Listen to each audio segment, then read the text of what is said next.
Welcome to This Explainer. Today, we're taking something that might sound incredibly dry, dense, ancient monastic codes, and unpacking it as a totally fascinating case study in early self-governance. We're zeroing in on the 10 recitations Vinaya, specifically chapter 22, which lays out the incredibly detailed laws for the Buddhist monastic assembly. If you've ever wondered how a massive, decentralized community of monks managed to govern themselves over 2,000 years ago without the internet, voting apps, or even a central headquarters, well, you are in for a real treat. All right, let's dive right in. And we're starting with a detail that is honestly pretty surprising, straight from the source. The Buddhist bi-monthly assembly actually began because rival ascetics were actively mocking them for not having a formal meeting. Basically, these heterodox ascetics pointed fingers at the Buddhists, essentially saying, "You claim to be so virtuous, yet you don't even hold a regular assembly like the rest of us." The monks felt deeply ashamed by this peer pressure, and they took their concerns straight to the Buddha. To make sense of this massive system, we're going to break it down step by step. We'll look at the origins of the assembly, setting sacred boundaries, rules, robes, and exceptions, handling proxy votes and absences, managing guests and conflicts, and finally, the ultimate goal of all of this, harmony. Section 1. Origins of the assembly. So, let's start with those foundational concepts that the Buddha established right after hearing those complaints from the rival groups.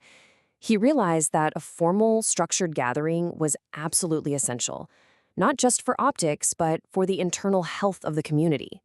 In response to that peer pressure, the Buddha officially instituted what's called the Poshara. This was a mandatory gathering that took place every half month, specifically on the 14th or 15th day. The core activity of this gathering was the recitation of the Pratamoksha, which is the comprehensive monastic code of conduct. Now, this wasn't just some casual reading. It was a hardcore mechanism for mutual accountability. Every single monk had to be present to listen to the rules and confirm their purity, meaning they hadn't broken any of these laws. Moving on to section 2, setting sacred boundaries. This part is brilliant because it shows that before you can hold any kind of legal assembly, you absolutely have to define your legal jurisdiction. You can't just meet wherever and expect it to be legally binding for everyone in the area. The text lists highly specific physical markers used to define the exact boundary for the assembly, establishing a space where the rules strictly applied. A monk had to formally declare the 4 directions of the boundary using natural or man-made landmarks. We're talking walls, forests, specific trees, mountains, rocks, roads, rivers, or pools. Once that boundary was legally declared and agreed upon by the community, boom, every single monk inside that zone was legally bound to attend the assembly. There were absolutely no geographic loopholes. And here's the crucial part. Nobody was above the law, not even the absolute top-ranking monks. The text tells this fascinating story about an elder named Mahakapana. He's sitting in his cave, deep in meditation, and thinks, I'm completely pure and enlightened. Do I really need to go to this meeting? But the Buddha, knowing his thoughts, miraculously appears before him and personally instructs him to attend. He points out that if the most senior, respected monks didn't honor the assembly, no one else would. So everyone, regardless of their spiritual status, was subject to the law. Section 3. Rules, robes, and exceptions. Because, let's be real, what happens when strict ancient rules collide with unpredictable real-world weather and illness? A system this rigid is inevitably going to hit some serious speed bumps. We actually see a lot of compassion built right into the law here. Take the elder Mahakashayapa. He leaves his heavy outer formal robe on a mountain, goes down to a bamboo grove, and gets completely trapped by a massive rainstorm. Now, monastic law dictated a monk couldn't sleep separated from his formal robe. But instead of punishing him, the Buddha used this to institute a formal legal exemption process, where the community could grant a monk permission to sleep away from his robe due to unforeseen circumstances. But getting an exemption wasn't easy. Look at the intense procedural detail required for an elderly or sick monk, like the famous disciple Shariputra, to legally request a travel exemption. You couldn't just shoot your boss a text saying you were sick. Shariputra had to physically present himself, bare his shoulder, take off his shoes, kneel, and formally beg the assembly for a 1-month exemption from carrying his heavy robes, repeating the request exactly 3 times. The community then had to verify he wasn't faking his illness before voting to grant the exception. All right, section 4, proxy votes and absences. Let's look at how they built this incredibly sophisticated proto-democratic system for proxy voting. Because absolute consensus was required, one sick monk staying in bed could literally invalidate the entire assembly. To maintain that absolute consensus, Sikh monks could send their purity or consent via a messenger monk, but the physical delivery of that consent was highly scrutinized. A Sikh monk couldn't just assume his vote was counted. He had to clearly say, "I give it," or make a definitive physical gesture, like nodding or moving his body. If the Sikh monk stayed entirely still and silent when the messenger asked for his proxy, it was legally invalid. Actually, scratch that. It wasn't just invalid, it meant the whole process could grind to a halt. Consent had to be absolutely explicit. And man, the messenger carrying that proxy bore a massive burden. If they took a proxy vote but failed to deliver it to the main assembly, they were found guilty of an offense. Now, there were legal defenses. Invalid excuses for failing to deliver included intentional refusal, simple laziness, or sheer negligence. But the valid excuses are wild. The law explicitly protected you if you fell into a deep sleep, or, get this, if you accidentally slipped into a deep state of meditative samadhi and just forgot to deliver the message.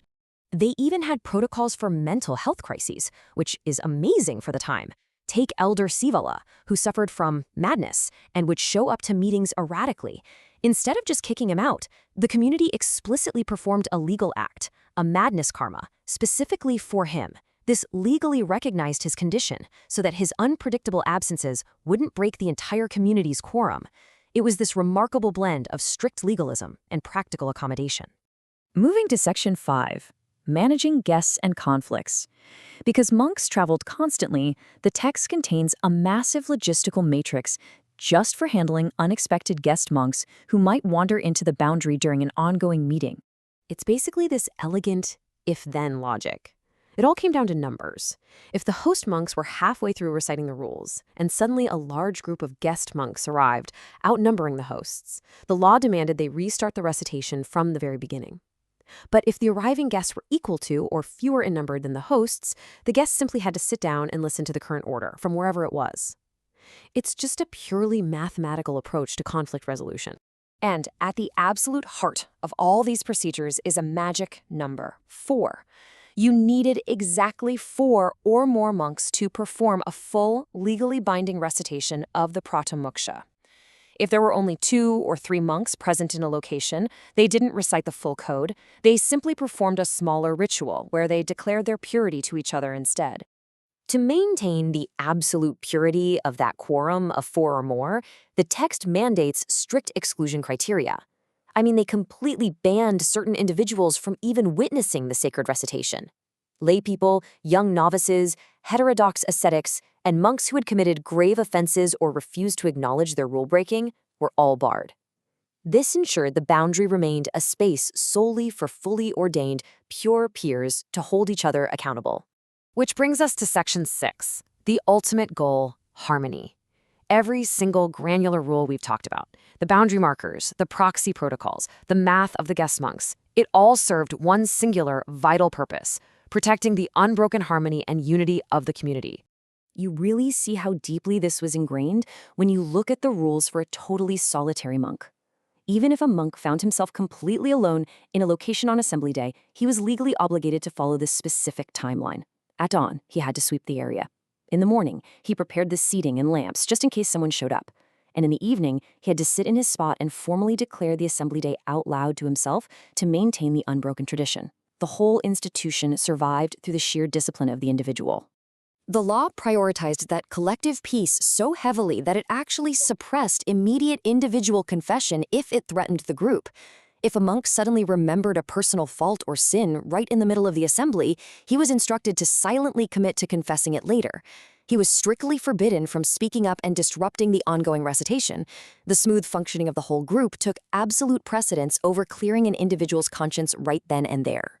So I want to leave you with a final thought to chew on. How might these 2,500-year-old methods of strict jurisdiction, absolute consensus, and proxy voting inspire the way we govern our own organizations today? It is just wild to realize that thousands of years ago, these monks were wrestling with the exact same logistical nightmares we face in boardrooms and local governments right now, and they engineered a brilliantly complex legal system to solve them. Thanks for joining us for this explainer, and keep questioning how the past builds our present.